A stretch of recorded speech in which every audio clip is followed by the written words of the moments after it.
ये कहानी है नील गांव में रहने वाली दो सहेलियों की, सुष्मिता और रितिका। सुष्मिता और रितिका बहुत ही ज़्यादा अच्छी दोस्तें थी। उनकी दोस्ती इस कदर थी कि वो पूरे गांव में मशहूर थी। एक दिन सुष्मिता और रितिका आपस में बातें कर रही थी। वहाँ से एक लड़के का गुजर हुआ जिसका नाम कार्तिक था। कार्तिक इस गांव में नया आया था। उसे इस गांव के बारे में अभी कुछ भी मालूम नहीं। सुष्मिता और रितिका को बातें देख कार्तिक वहीं खड़ा हो गया और दिल ही दिल में सोचने लगा कि ये कितनी खूबसूरत है और उसकी तरफ बहुत ही ज़्यादा वो माइल हो गया।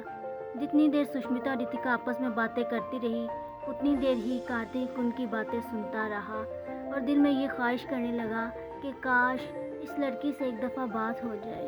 कार्तिक को सुष्मिता का नाम मालूम नहीं था, लेकिन उसने उसका नाम सफ़ेद बालों वाली रख दिया।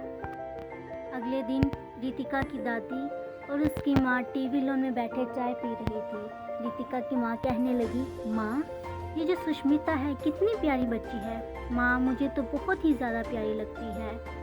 माँ इसका लहजा इस कदर नरम है कि वो जब बोलती है तो उसकी ज़ुबान से फूल नीचे गिरते हैं। माँ सुष्मिता मुझे बहुत प्यारी लगती है। हालांकि रितिका मेरी खुद की बच्ची है, लेकिन वो मुझे रितिका से ज़्यादा प्यारी लगती है। सुष्मिता बहुत अच्छी है माँ। थोड़ी ही देर में सुष्मिता वहाँ आ गई और कहने लगी, हाय आंटी आप कैसी हैं? आंटी रितिका नहीं नज़र आ रही। रितिका कहाँ है? आंटी आप कैसी हैं? आपकी तबीयत कैसी है? और बाकी घर वाले कैसे हैं? अंकल का क्या हाल है?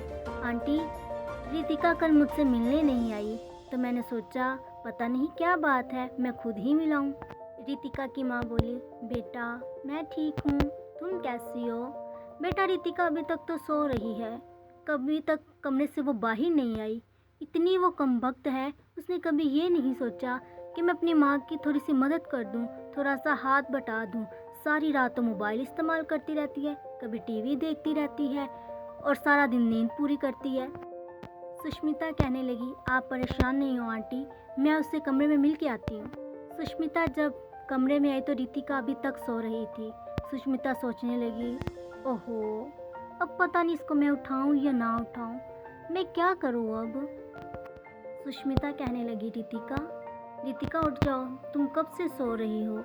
देखो ना दोपहर का 1 बज गया है और तुम्हारी नींद अभी तक पूरी नहीं हुई। सुष्मिता यार अब उठ भी जाओ ना, चलो आज हम कहीं बाहर घूमने चलते हैं। आज मौसम बहुत प्यारा है, बहुत ही खूबसूरत मौसम है, चलो आओ चलें बाहर। सुष्मिता ने सोचा कि अब रितिका को उठाने का कोई फ़ायदा नहीं है, क्यों ना कि इतनी दफ़ा उठाने के बावजूद भी वो अभी तक नहीं उठी।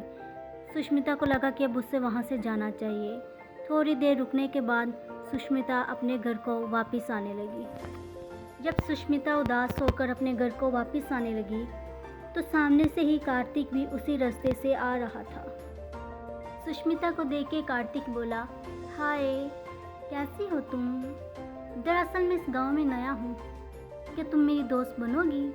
मैंने कुछ दिन पहले तुम्हें देखा था, तुम एक लड़की के साथ खड़ी हुई थी, तो मुझे बहुत प्यारी लगी। तुम्हारे जो ये बाल हैं बहुत खूबसूरत हैं और तुम्हारे ये सफ़ेद बाल तुम्हारी खूबसूरती में और भी ज़्यादा इजाफा करते हैं। तुम्हें पता है तुम बहुत प्यारी। सुष्मिता बोली, जी शुक्रिया, तारीफ़ के लिए बहुत ज़्यादा शुक्रिया। हाँ मैं आपकी दोस्त बन सकती हूँ, लेकिन उससे पहले मैं आपको अपनी दादी से मिलवाऊँगी। मैं इस गांव में ही रहती हूँ अपनी दादी के साथ। मेरे मम्मा पापा के गुजरने के बाद मुझे मेरी दादी ने ही संभाला है। वो मुझसे बहुत प्यार करती हैं। हाँ अगर वो मुझे इजाज़त देंगी तो मैं आपसे ज़रूर दोस्ती करूँगी।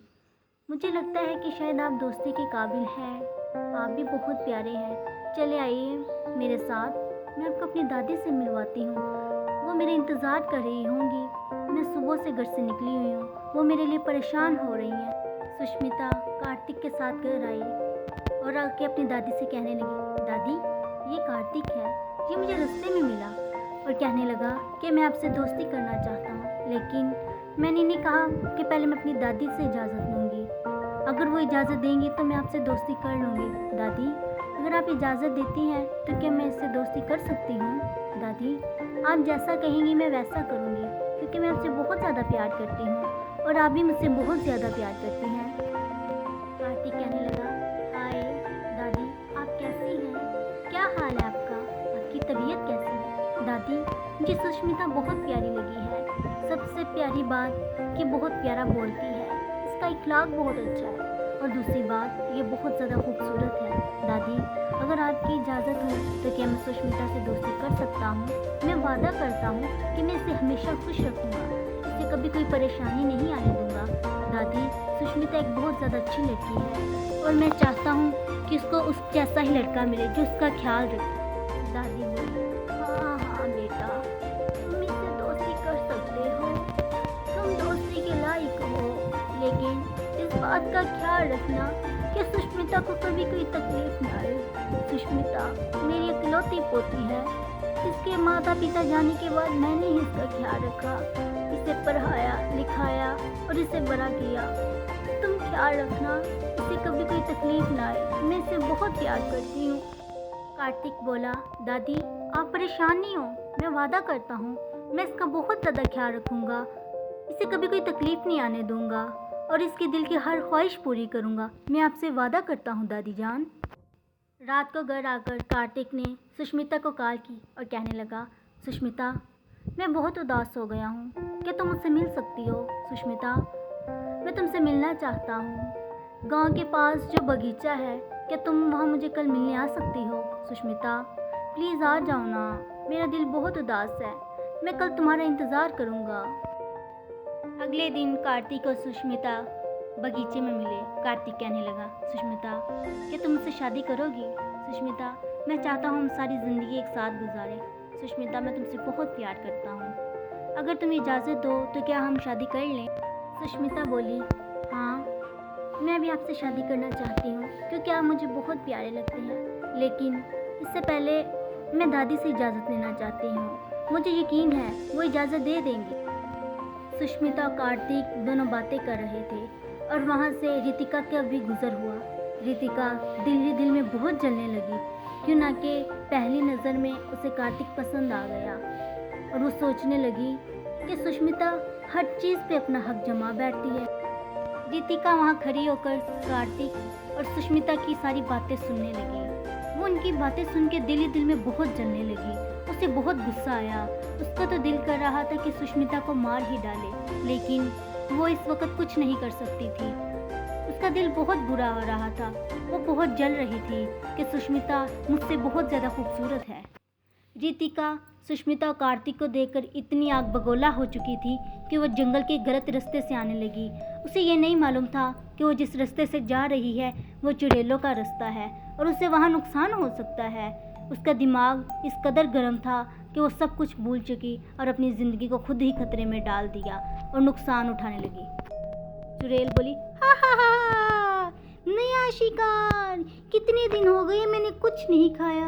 अरे ये तो छोटी सी बच्ची कितनी प्यारी लग रही है, मैं तुम्हें नहीं छोड़ूंगी, मैं तुम्हें खा जाऊंगी।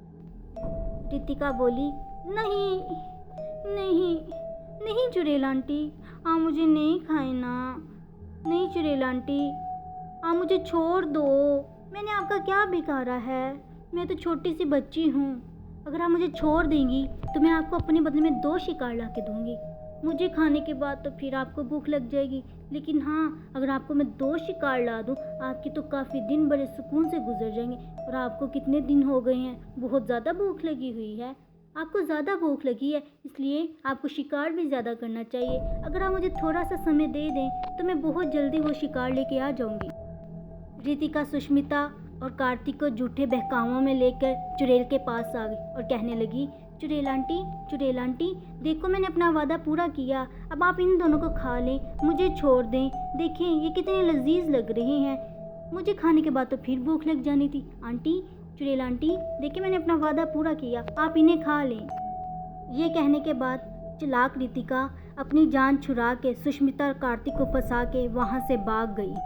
चुड़ैल कहने लगी, हा हा हा हा, नए शिकार, आज तो मैं तुम दोनों को खा जाऊंगी, आज मैं तुम लोगों को नहीं छोड़ूंगी। और पता है तुम लोग बहुत लजीज हो, मैंने कितने दिनों से कुछ नहीं खाया, हा हा हा, मैं पहले तुम लोगों का सारा खून पीऊंगी, उसके बाद तुम लोगों की छोटी छोटी बोटियां खा जाऊंगी, जिससे मुझे कई दिनों तक भूख नहीं लगेगी और ना ही मुझे नया खाना ढूंढना पड़ेगा, हा हा हा।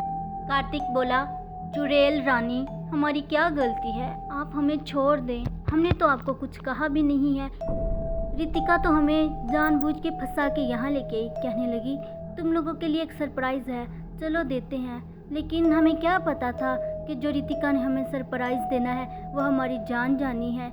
चुड़ैल रानी, हमें छोड़ दो, हम पर रहम खाओ। सुष्मिता कहने लगी अपनी अक्लमंदी का इस्तेमाल करते हुए। चुड़ैल रानी, आप तो बहुत अच्छी हैं, अगर आप चाहें तो मेहनत करके भी कुछ कमा के खा सकती हैं। चुड़ैल रानी, दुनिया में हर इंसान बुरा नहीं होता, बस उसे कुछ लोग बुरे बना देते हैं। चुड़ैल रानी, आप बहुत प्यारी हैं, आप हमें छोड़ देना, हम पे कुछ रहम खाए ना, और अगर आप हम पे रहम खाएंगी तो आपको बहुत ज़्यादा कुछ मिलेगा। चुड़ैल ने कुछ देर अपने दिल में सोचा कि वाकई ये तो सही कह रही है, अगर मैं चाहूँ तो खुद कमा के खा सकती हूँ। हाँ, और दूसरों की जानें लेकर थोड़ी देर ही मज़ा आता है, बाद में फिर वही भूख लग जाती है। ये दोनों दिल की तो बहुत अच्छे हैं, मेरा दिल करता है मैं इन्हें बख्श दूँ, इन्हें छोड़ दूँ, मैं इन्हें ना खाऊँ, मेरा दिल कर। चुड़ैल बोली, अच्छा ठीक है, मैं तुम लोगों को छोड़ देती हूँ, क्योंकि तुम लोग दोनों दिल के बहुत अच्छे हो और तुम लोगों ने मुझे सीधा रास्ता दिखाया। मैं तुम लोगों की जान बख्श देती हूँ। हाँ, मैं वादा करती हूँ मैं आज के बाद कभी किसी की जान को नुकसान नहीं पहुँचाऊँगी। उसके बाद सुष्मिता और कार्तिक अपने घर को वापस आए। सुष्मिता कहने लगी, मुझे नहीं पता था कि जो ये रितिका है मेरी इतनी अच्छी दोस्त, आज वो ही मेरी जान को नुकसान पहुँचाएगी। लेकिन हाँ, मुझे पता चल गया है ज़िंदगी में कोई दोस्त नहीं होता। कार्तिक, मैं तुमसे बहुत प्यार करती हूँ और हम चाहते हैं हम जल्द से जल्द शादी कर ले एक साथ। उसके बाद सुष्मिता और कार्तिक एक दूसरे के साथ खुशी खुशी रहने लगे। नतीजा ये कि ज़िंदगी में कभी भी किसी पर हमें एतबार नहीं करना चाहिए।